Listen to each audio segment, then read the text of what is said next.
What do you believe right now that's making you feel this way? And when you analyse it, you realise how irrational you can be at times. Every single one of our major customers and minor customers all shut their doors overnight. It's not sales per se, but the outcome of it is because people get to know you, they get to see you. But, what's the culture like at the business? What do we stand for, the values? I've got to tick that box on my personal development programme I don't really want to be here.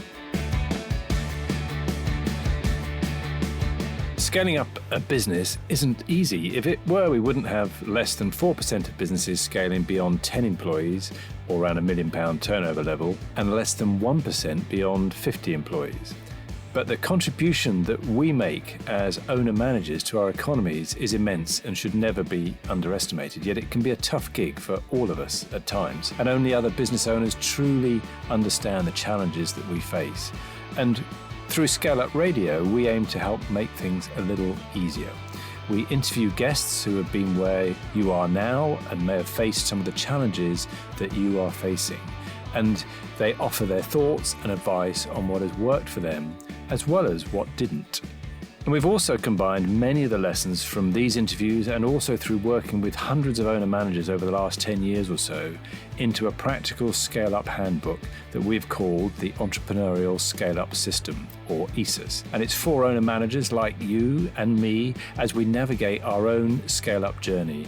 And you can order a copy through your favourite online book retailer or by going to all the W's, esusgroup.co.uk, www.esusgroup.co.uk. Today on ScaleUp Radio, we turn to the adult home care market and in particular around franchising. And I interview Amrit Dhaliwal, who is the founder and CEO of Walfinch, and they provide that adult home care, so care in the home to people that are homebound or certainly need that extra help at home. Mainly older people, but any adults from the age of 18 upwards. And Amrit is clearly really passionate about what he does. You really hear that coming through. And listen out for a really neat test that they use to determine whether a prospective franchisee or indeed an employee of Walfinch is appropriate for them. So Amrit's grown the franchise in 2019, now up to 27 franchisees across the UK, and he's well on track for 40 for this year. And as you'll hear, he's got great plans going through the future. There's some discussion around the systems, the processes, and the software, the technology that they use. But at the end of the day, it comes round back to the people, and he majors on that a number of times. So it doesn't matter really what business that you are in, you are going to get a lot of value out of this discussion with Amrit. So let's go across and listen to his story. Welcome to another episode of ScaleUp Radio. I'm here today with Amrit Dhaliwal, who is the CEO and founder of Walfinch. So Amrit, welcome to ScaleUp Radio. Thank you, Kevin. Lovely to be here today. Yeah, it's fantastic to have you. So tell us about Walfinch. What is Walfinch? What's it all about? What is Walfinch? Great. Good question. So Walfinch is a home care business. We provide care to older people, largely, but anyone over 18. I started franchising the brand in 2019. And we've got 27 locations currently across the country and hoping to end the year with about 40. That's pretty rapid growth. So did you start it from scratch, or did you buy into it? How did that happen? Yes, no, I started it from scratch. Interestingly, when I first started, I sort of took a brand license with another organization. We did that very briefly and then rebranded into Walfinch pretty quickly. Just because we were moving at pace and felt that we had all of the kind of IP there. Historically, actually, my background is that I was a franchisee of another home care organization, which is where the kind of brainchild for starting my own franchising operation came from, because I sort of looked at that and I thought, well, is this quite McDonald's and looked at the industry and thought, well, actually, is anyone? And I thought that there was a gap in the market and a problem that needed solving for franchisees around that development and support, and thinking, well, how do we take people that are not from the industry on a journey from today, where they don't know anything, to where they might have multi-unit operations. So what would be some of the things that make Walfinch different then from other people that might be out there? I think there's a lot of wonderful operations out in the market today. I think, but I think where Walfinch differs, one of the key things is around support. So again, having been a franchisee myself, I understand the level of support and the challenges that come with that from the franchisee side. So really kind of getting under the skin of that. And so we've worked very hard on creating all of the right systems so that franchisees can keep on growing and keep on sort of that movement and providing excellent quality care. And that is sort of going paperless from the get-go and really digitizing the whole sort of care industry and working towards that. So we're completely paperless, everything from our bookkeeping to our care plans and everything. That, and it is also something that we can essentially run largely cloud-based as well. So one of the things that I found when I was a franchisee was that you travel. I traveled with my wife and so on, and found that actually while I was away, I found it really hard to kind of get into the business. Probably not a bad thing, I suppose, actually, looking back at it. It depends how you look at it. Blessing in disguise, I imagine. But what my issue was that there was no system there in play for me to just check in. And so what I then went about creating was getting that, the correct dashboards and the metrics to understand the pulse of the operation the whole time, but also creating the right systems digitally so that I can pick up my phone and understand where I am. And keep moving. So I think the support and the digitization and the kind of movement that we're doing with that is really big.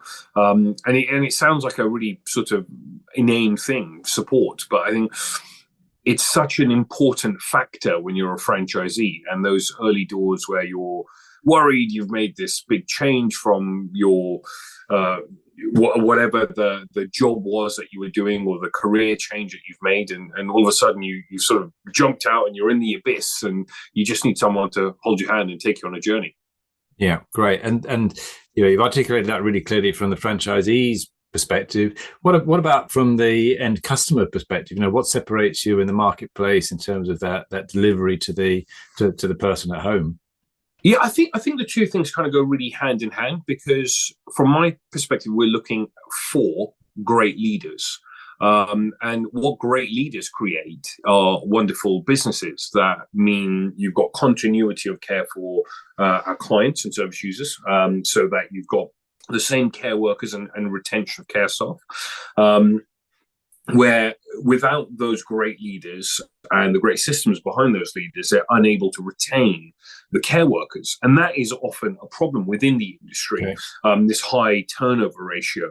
So we've really sort of honed in on that. And we've got some great people from our side that do a lot of coaching and development for the franchisees and their teams to ensure that we've got the right systems in place to retain care workers and grow that. And therefore, you're able to really layer up on the training that you're providing for the care workers, and really put the care workers at the center of the conversation, which I think historically hasn't really been done, just because the industry looks different now than it did a decade ago. And so really understand the value that care workers provide. I've often said to my teams that, if you were a consultancy business and you thought somebody was a client was generating £50,000 of revenue per year, for example, how would you treat them? And then you think, well, how are you treating a care worker who might be generating the same for that home care operation? And it's a really interesting analogy, I think. So really putting care workers at the center of the conversation, and coaching the leaders to be great leaders and continually develop. So we put on a lot of things in aid of that. And then for the kind of byproduct of that for our service users and our clients is that they are able to have the same care worker come along to them for over that 6 months, year, 2 years, or however long that they are with us. And they really get to build a relationship. They get to see a care worker grow within that because we're able to keep layering up their training and inevitably provide a phenomenal quality service. Excellent. So you started, when did you actually start the business? You started franchising in 2019? 2019, yes. Oh, yeah, so you started franchising straight away? Yes. So having been a home care provider for quite some time prior to that, I really sort of understood the metrics and just got into it basically. And we, through COVID and the restrictions, actually, it was a really interesting time because I suppose we kind of grew faster than I had expected at that point, because I think a lot of people that were really understood home care because it was at the forefront of the conversation at that point.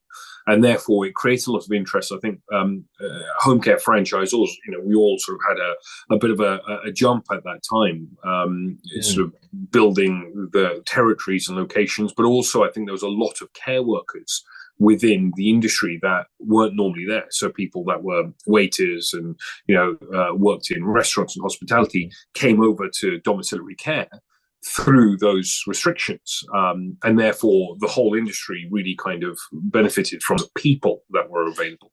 And what's required from the regulatory point of view? Is it a highly regulated environment? What do you need to do from that aspect? Yes, quite highly regulated. So there are various different aspects to providing a domiciliary care service. There is the personal care aspect of it. Then there is, more medical things. So you need nurse-led care for that. So a lot of domiciliary home care providers don't provide that sort of more nurse-led work. And when the Care Quality Commission, the CQC, come in to inspect, they, will look at the sort of clients that you've got on board and think, well, okay, do you have the right expertise within the operation to provide that, so that they can get. So if you're doing peg feeding services, for example, have you been trained by a district nurse to provide that? Do you have the right people internally that can observe and spot check that kind of thing to ensure that the quality of what is being provided is correct? And so you'll invariably every year or so get an inspection from the Care Quality Commission, but also just before you start trading, actually you need to go through a registration process with the Care Quality Commission, which is actually quite sort of labour intensive, which we also coach all of our franchisees through. So each franchisee has to do that individually. It's not something that could be conferred across from the main, from the main wall. No. So they have to find a registered care manager, then go through the Care Quality Commission's inspection process, or registration process rather, and we then work with them through that whole journey. Okay. And what made you think decide that franchising was the appropriate route for you to scale your business rather than, say, growing it organically from central? Yeah, that's a really good question. I mean, and I sort of toyed with both aspects of it, because I think the thing that's important to me is the value of Walfinch. And so the values of Walfinch, really center around what we call the mum test. And would we allow said carer, said franchisee to provide care for our own mother? And if the answer to that is no, then invariably everything else is no. Yeah. And so through that, our values are of excellence and of teamwork, and fun as well, actually. And so, which is also quite important to us. Now, and the integrity aspect of that, kind of is woven into everything that we do. And so for me, it was really building that message and thinking, well, we can actually change things meaningfully for care workers, for clients out there, and also for entrepreneurs that wanted to get involved in this industry that were unable to do so. And so for me, that was actually the problem. And in order to scale that, it was, I could make impact on 100 people, 200 people, 300 people on my own. But actually, we could make impact on thousands of people through franchising.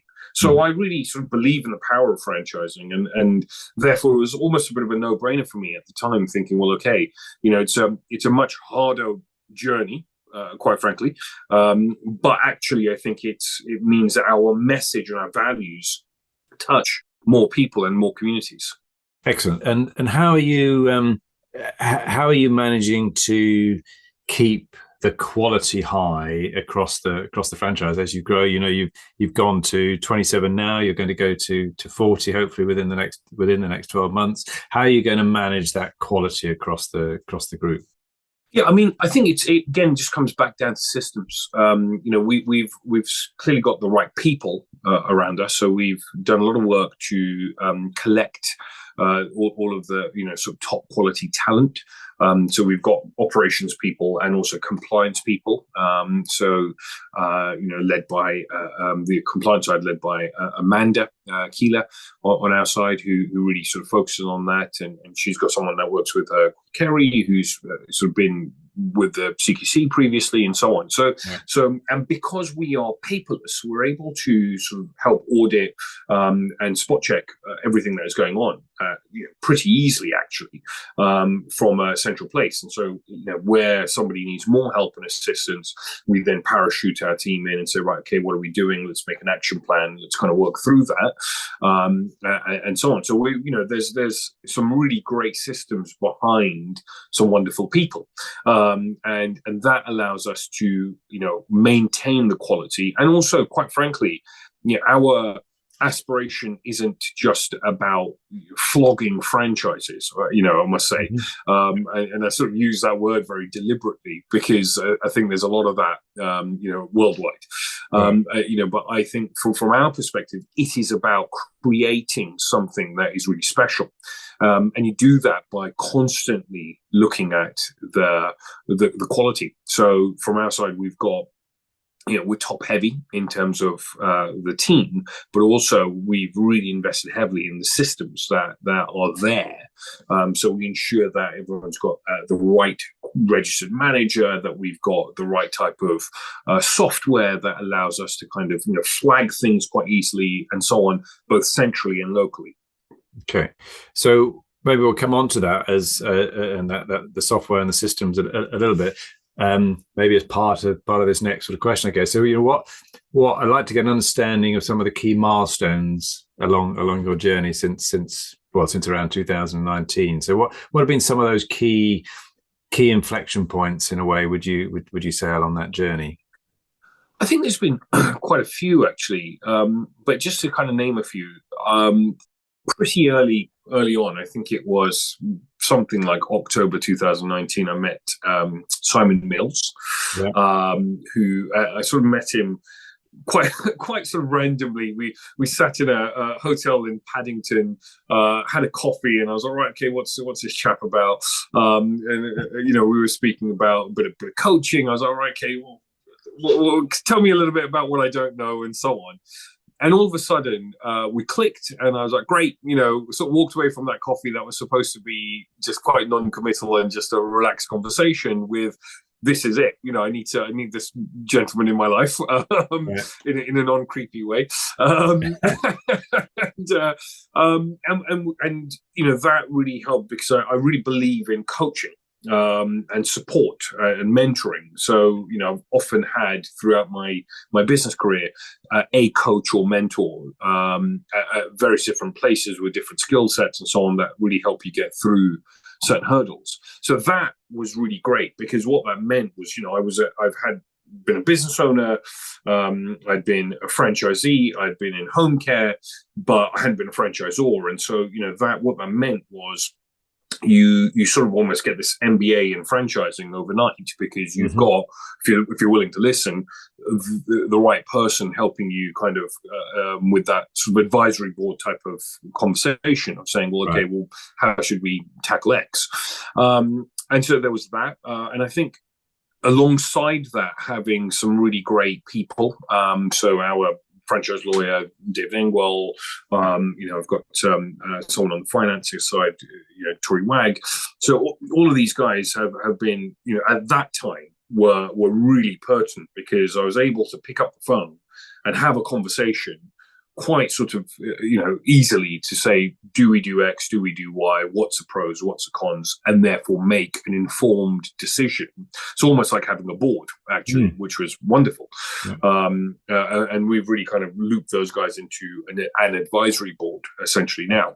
Okay, and how did you? You've explained how you came across, or how you found Simon, but how did you find those others? How did you find your lawyer, the finance person? Yeah, so the finance person, she'd been my accountant previously. I'd sort of bounced around with a couple of accountants and met with Tori. And what I liked about her was that she was a good financial coach.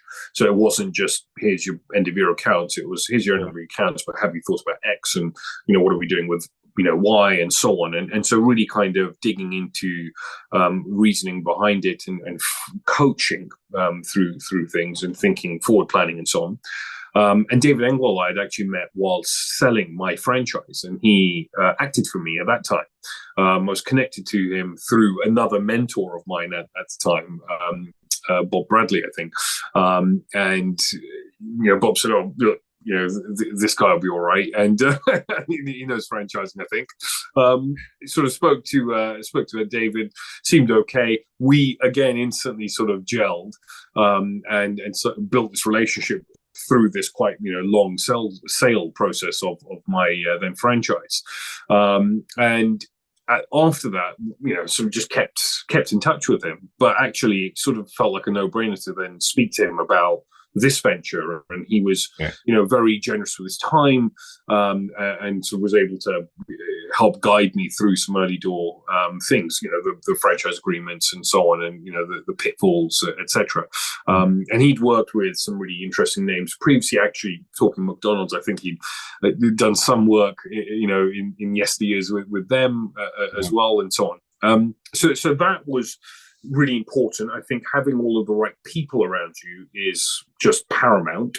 And then I think sort of outside of that, and outside of the people, one of the things that really kind of came to me, I used to listen to a lot of podcasts whilst traveling. I used to travel quite a lot, and one of them was around systemization of businesses, and looking at software and kit and so on.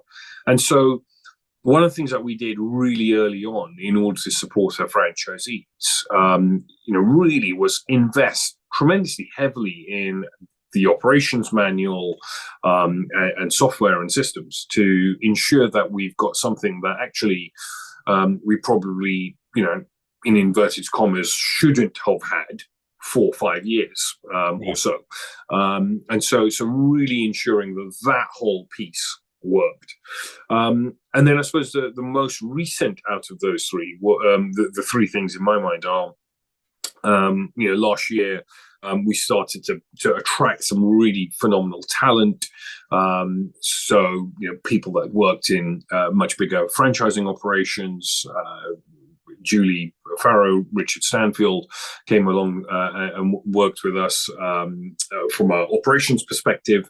So we've already then got this really robust team that actually has got, not only have we got all these sort of quality systems in play, but then we've got 150, 200 years of experience within care, franchising, home care, etc. So it was a bit of a happy coincidence in a way that all of that sort of just fell into play all at the same time.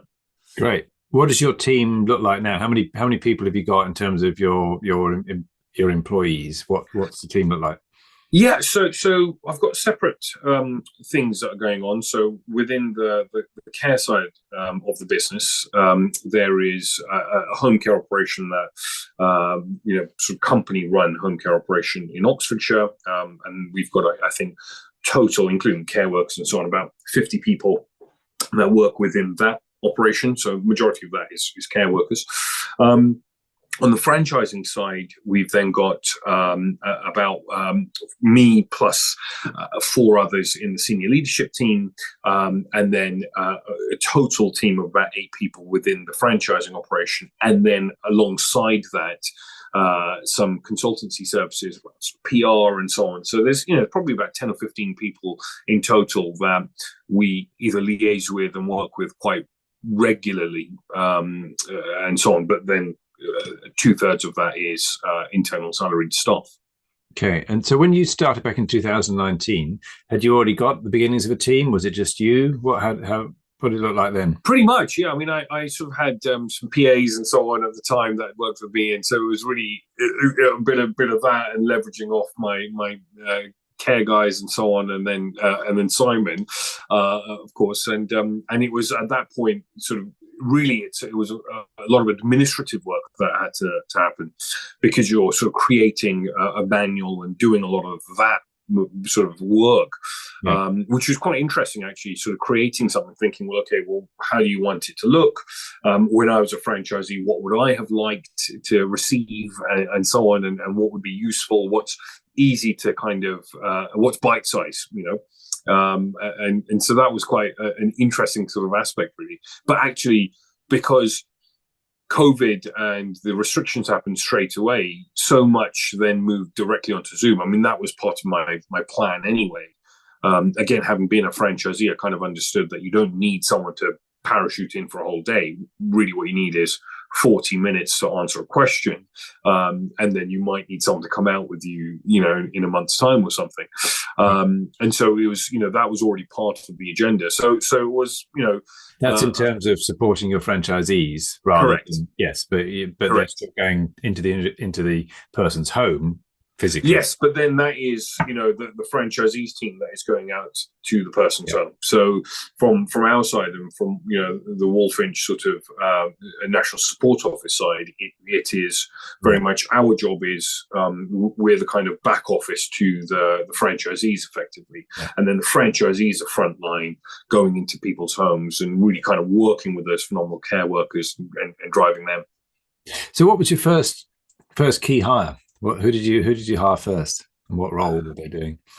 So I suppose if I look at the team at the moment, we had a really sort of interesting sort of catalyst of events. So the key person that the early doors that we had was Amanda Keeler, who came into that compliance type of role. Yeah, and that was really interesting, because you're there and you're thinking, well, okay, we don't need someone full time on compliance for ages. Oh, that'd be fine. Everyone's got a manager and so forth. But actually, what we found really early doors was, this was probably one of the most paramount things, because actually that's where a lot of the fear sits. And then actually, when I thought about it myself, thinking as a franchisee, that's really quite a helpful thing, just to have someone that you can bounce off and so on. And again, when we're talking about people with generosity of time, Amanda Keeler is super generous with her time, and really kind of gets in there and helps franchisees, sits in with inspections and so on, and really kind of gets around that whole piece. And then post that, we sort of very chance meeting with Richard Stanfield, and I don't actually think, looking back at it, I'm not sure he was actually even looking for a job, and he twisted his arm. Lucky. It was very lucky. I think he liked the color of my suit or something on the day, and we were able to kind of align mindset and so on, and he came on board, and he then referred Julie, who he'd worked with, and so on, and so with that whole thing kind of just built up over time, which was really quite wonderful. And so all of a sudden, we've kind of got this really robust team. Quite recently, we've taken on a chap called James as a marketing manager, and he's really sort of come in, shaking the whole thing up and saying, right, what's that? Let's look under the hood of that, and so on, and really kind of getting in there, which is great. It's very data-driven decision making, which really then helps the franchisees make informed decisions about whether their retention rates are right, whether the work that we're doing on websites or social media or so on, or that they're doing rather, is actually generating any benefit to them and their staff and their clients and so on. Okay, good. So you mentioned let's go back to the beginning, and let's just see. So there's quite a lot of work involved in setting up a franchise from scratch. So, with the benefit of hindsight, what surprised you, and maybe what advice would you give to somebody starting down the franchise route? Yeah, it's a very good question. What surprised me, I suppose, was I thought it'd be quite a straightforward run. I thought, I'm being a franchisee. I mean, well, how hard can it be? I know what people need, and off we go, right? I understand how to run a home care business. What surprised me was that I was no longer running a home care business at all. I was running a franchising business.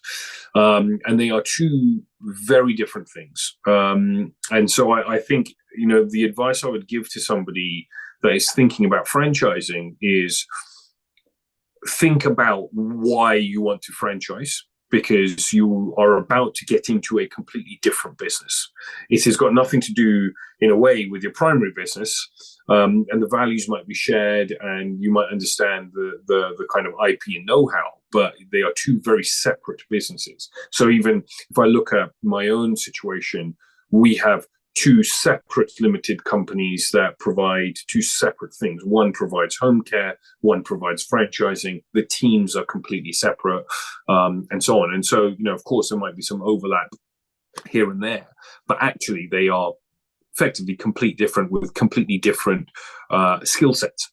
Okay. So I don't know if that answers your question, Kevin.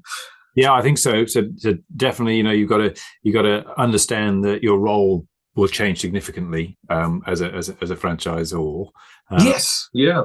And what about all those things because of course, you're now looking for great people that want to A, run their own business, and B, run it within the home care side of things. So you've got to convince them that you're doing things properly, both from a franchising point of view and from the care point of view. So how did you go about establishing that credibility from the start, given that at that point, other than your experience, you probably didn't have any other franchisees at that point?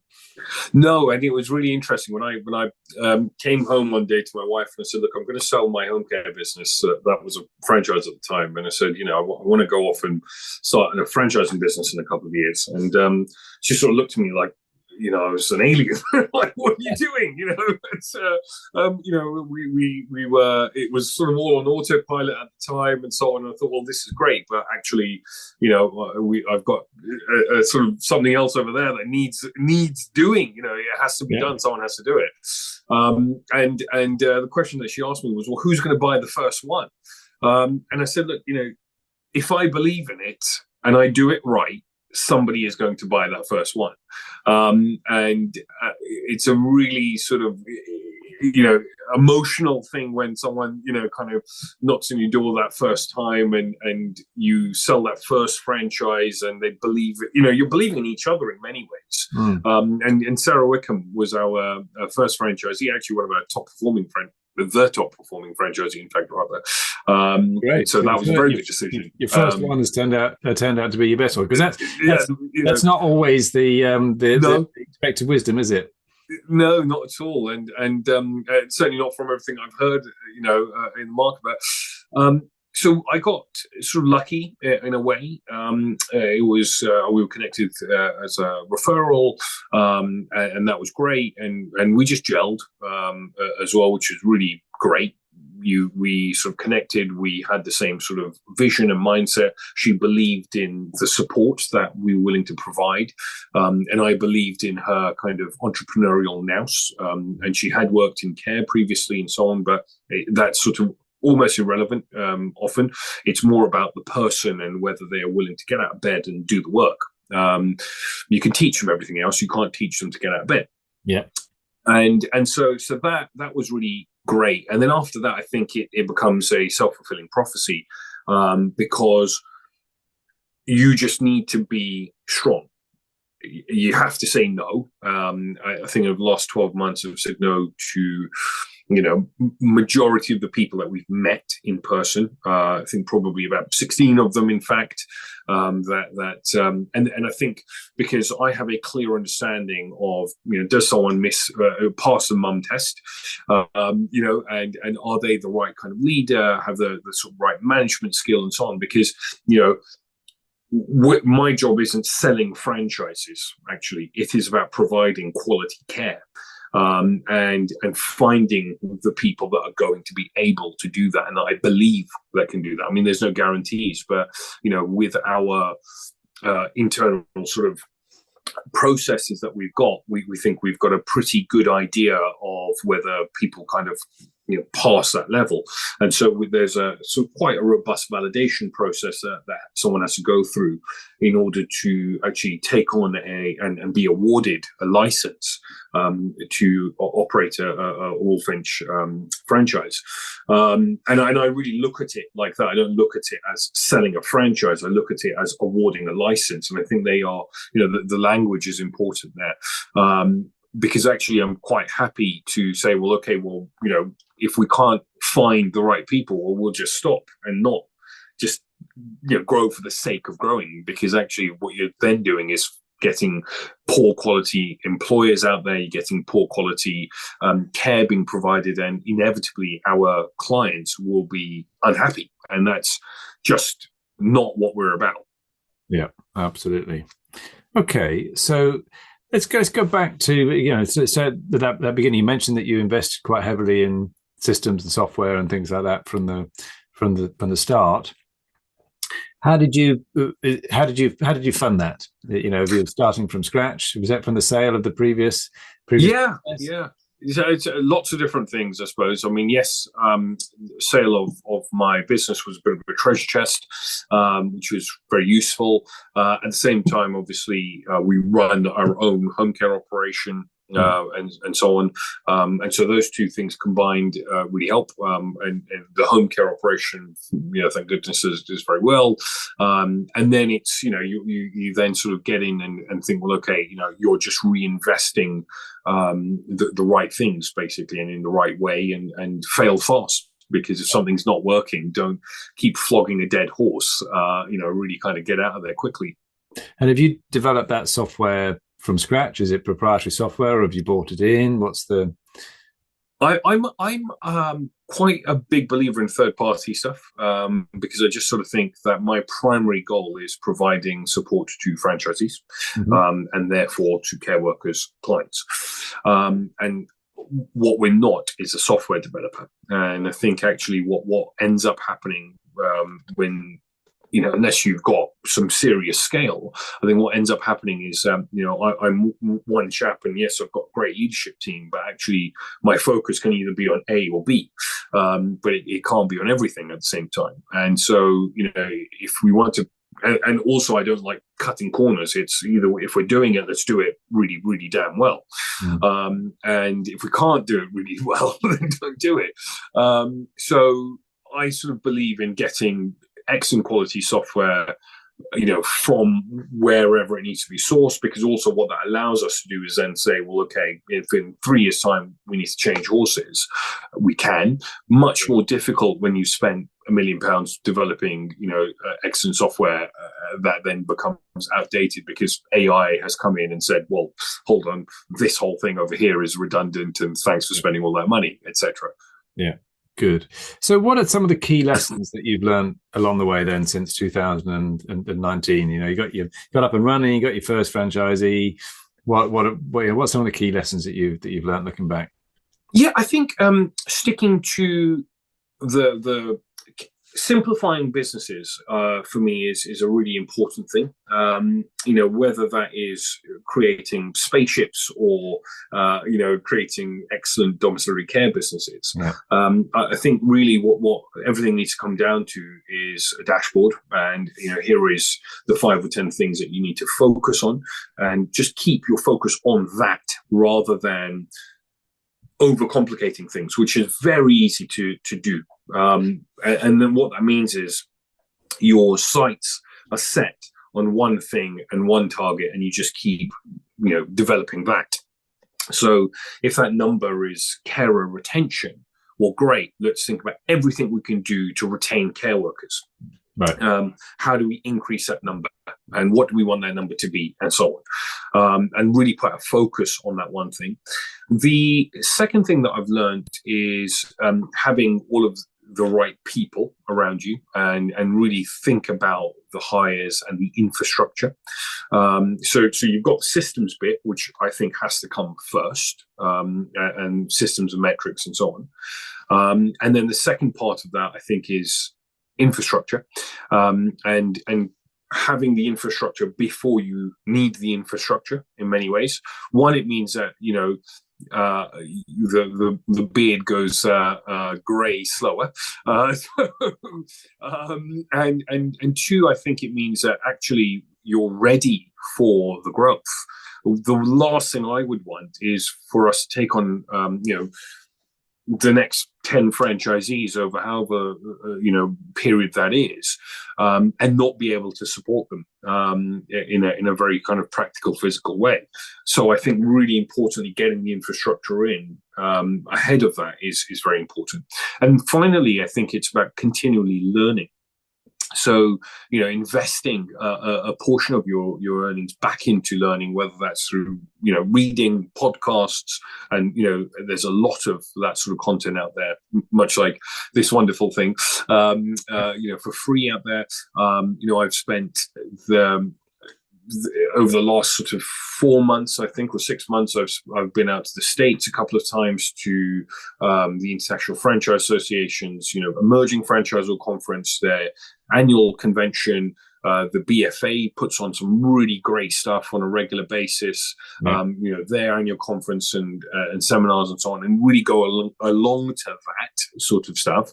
Not only do you meet people that you can learn from, but actually hear things, and then that sort of spins off the thinking. So I'd say those for me are the 3 kind of top things. Excellent. And how do you mentioned hiring the right people a few times, and both from the core team perspective, but also from the franchisees' perspective, finding the right people. So, what do you look for? How do you make sure that you are hiring the right people? Yeah, I mean, again, I think that often comes back down to the system itself. If I look at the system, and I use that word system possibly too much, but I sort of think about it as, franchising, is being able to replicate a system on an ongoing basis. And so if I'm hiring someone as a registered manager in my branch in Oxfordshire, or a care coordinator, they need to be able to do certain things that need to be able to fit a certain mold, within reason, of course. They need to have a certain level of skill set, predefined and so on. But actually, it's the same thing with the franchising support team. Somebody that wants to, be at home the whole time, for example, and work purely from home, isn't necessarily the right person from a franchise support side, for example. So there's that kind of predefined kind of characteristics and criteria. Also understanding, well, what is it that you require, and being very intuitive to both yourself and your team, and think, well, okay, I don't like sitting and reading reams and reams of policy. It's not something that turns me on at all, right? But then I've got people that enjoy doing that work, and they like to sit there and they're meticulous on that side. Flip side of that is I really enjoy going out and speaking to people. So I don't necessarily, in the early doors, I didn't necessarily need somebody that could do that and help teach that to franchisees, because that was something I could do. And then thinking about the different roles and think, well, are people team players? Because that's really important. It's great if you are really skilled, but actually, if you're on a silo the whole time, is there any point of that? And running a team where you've got various different islands also isn't much fun, quite frankly. So. And do you have any? Are there any tips or any particular strategies that you adopt? Say, think about finding whether a potential franchisee is going to be the right Walfinch franchisee. Are there any particular things that you get them to do or that you look for? Yeah, I mean, I think again, with all of these, whether it's hiring people or recruiting franchisees, I think we really look at the values of Walfinch and think, well, values-based recruitment effectively. Whether it's a care worker actually as well, and saying, well, do they exhibit the values? So the questions that we ask them, the conversation that we'll have, it will be around that. We then go through kind of a process where I'll speak to various people before I'll even have the meeting with them. And so throughout that journey, everyone is sort of scoring them and so on, and saying, well, great. So when and if I meet them, because actually if somebody is, absolutely is the polar opposite, and that's great, then maybe they're right for a different brand, but they're not kind of Walfinch material. And so, I simply wouldn't even get into that meeting at that point. But assuming that whole process kind of, that they meet the criteria along the way, and they're essentially, it's a two-way interview effectively all throughout that journey. And then I'll sit down with them at the end of it, and I really sort of dig in. I'm quite sort of transparent and honest with people, I think, because actually it's a really hard thing running your own business, especially if you've never done it before. And then it's domiciliary care isn't just running your own business. You are really managing people, and the people is where it's all at. And so they need to be very likable as well, actually. And I think, but again, we need to see that consistency throughout the journey. Very good. Excellent. So got a couple of questions around. So you mentioned dashboards and metrics. You mentioned retention a couple of times. What are some of the other key metrics that you use then to keep your finger on the pulse of the business? I think, you've got some really easy wins from all businesses. It's looking at, cash and cash flow and so on, and those easy standard kind of P&L things. But also it's about sort of looking at the lead and lag indicators and thinking, whether that is, you're looking at your, as a home care operation, you might be looking at the hours per week, but then, that's kind of already happened. You can't change that. But what you might then be able to look at behind the hours is the activity that goes into creating the hours, or the activity that goes into creating, the interviews for care workers and so on. And so it's then saying, well, looking at the different types of people that we've got and saying, well, if I'm picking up the phone and meeting up with, care workers or referral providers and so on, that number might be lower. Someone that's never done it before, that number might be higher, and sort of tinkering with that whole thing. So I think really sort of understanding that part of it. And then, we then look at that on a national basis and say, well, where is everybody, and where then we'll benchmark and look at, is there an issue somewhere, and how do we help that person kind of get out that issue, and how do we sort of help motivate somebody again, or whatever it might be, because, life happens, as we know. Things go on, and there might be a bereavement or an issue in the house or whatever it might be. And my job is really sort of saying, my team's job is looking in and saying, how do we help? what do we need to do here? How do we get you back on track? Basically, it's that, and that is actually the really nice thing about franchising, because when you run a business independently, there's no one there looking over your shoulder, and no one's got your back like that. Whereas within franchising, someone's looking at you saying, "Oh, look, hang on," actually in a really supportive way, because we're in it together. Yeah. Everyone's got some skin in the game, right? And if the franchisees are not performing, then that means we're not performing, and so it's us holding their hand and saying, "How do we get to the next level?" Yeah, excellent, good. So, what you're clearly really passionate about it. What is it you love most about what you do at Walfinch?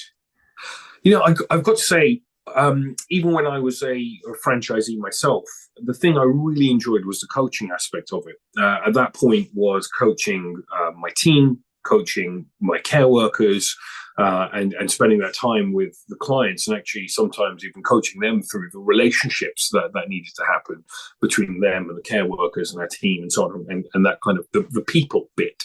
And franchising has really allowed me to do that in a meaningful way.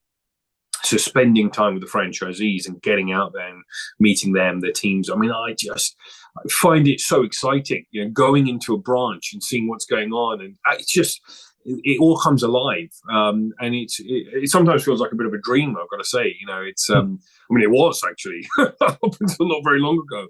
Yeah. And you're sort of there and it's happening right in front of you. It's quite wonderful, I've got to say. The whole thing, I enjoy it, even though really hard times, and we've had some, and we'll have many more. But actually, they make you stronger and better, and you just have to learn from them. So, what's been one of those low points?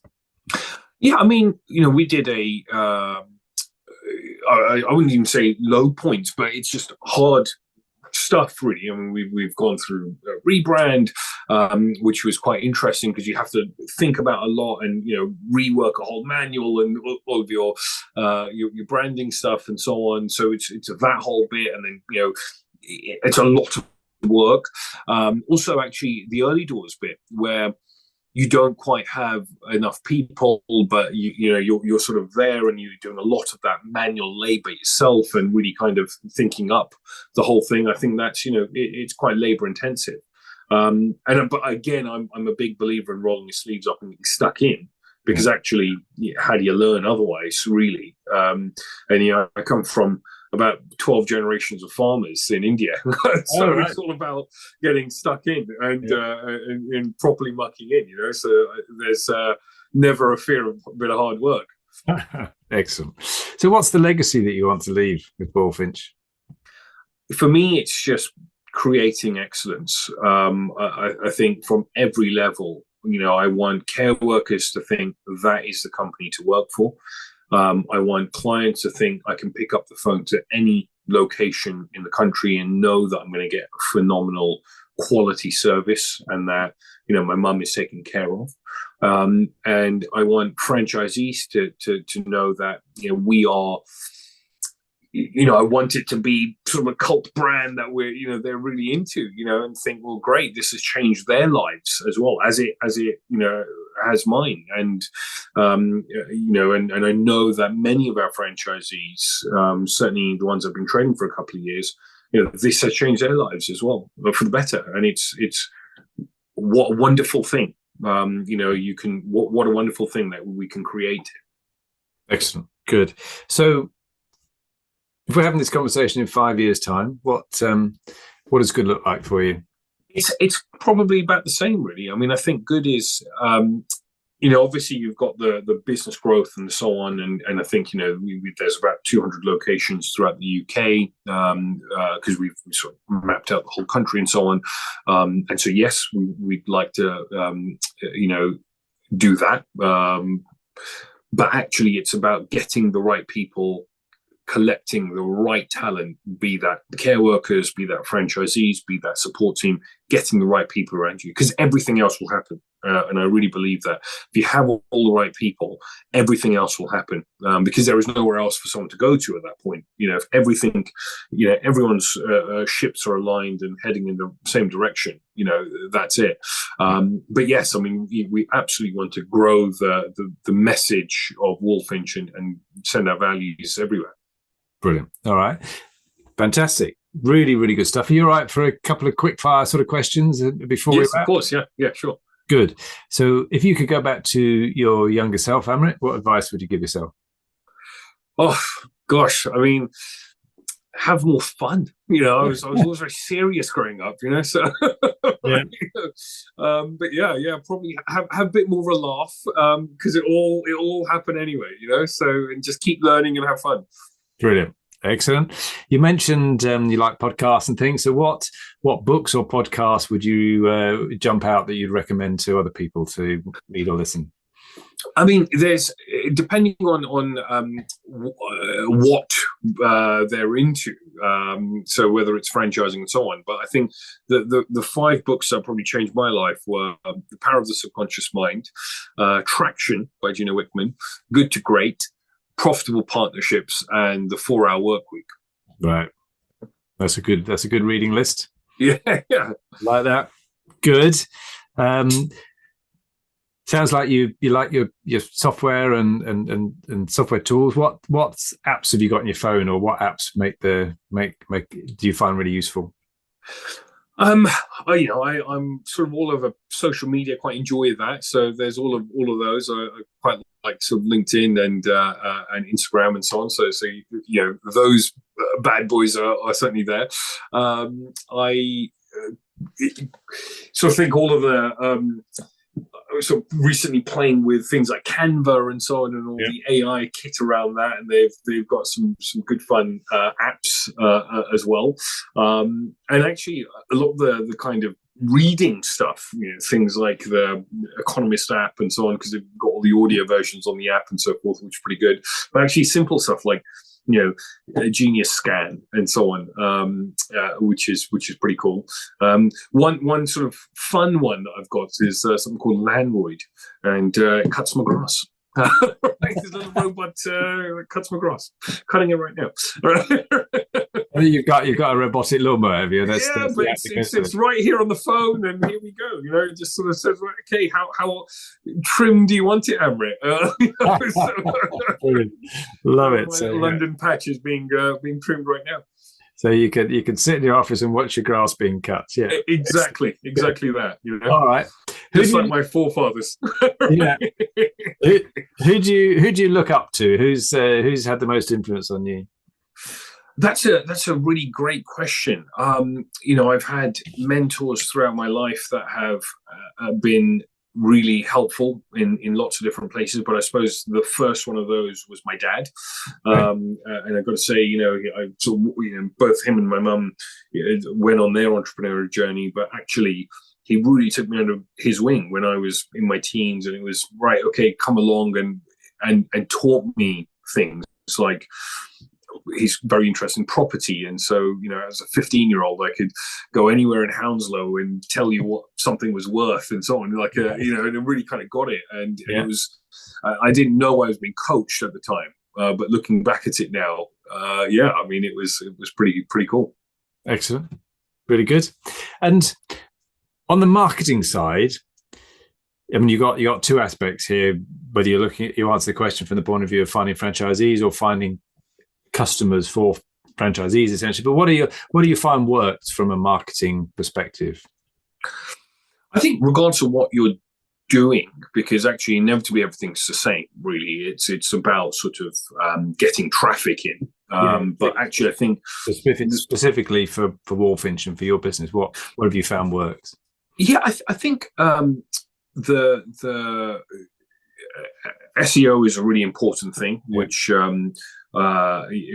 has clearly been something that has assisted both us but actually the whole network, but also social media, which I have not always been a fan of, I've got to say, but kind of got into it and the brand building piece for Walfinch, and now I find it quite fun. And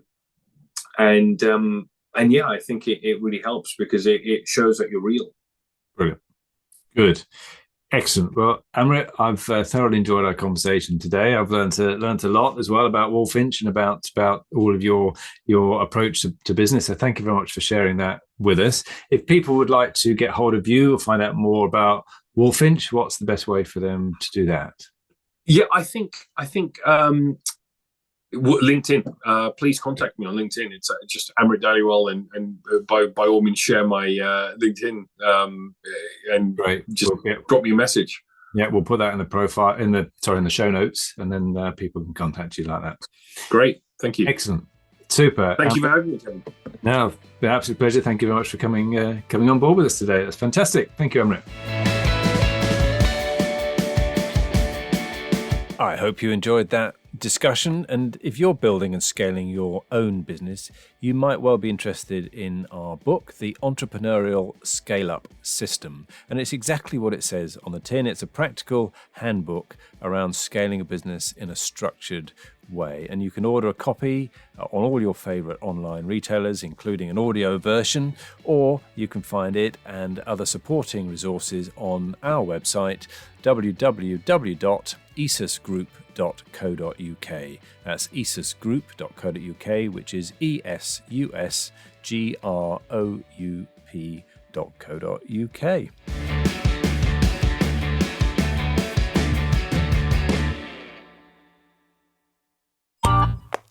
This has been a Monkey Pants Productions podcast.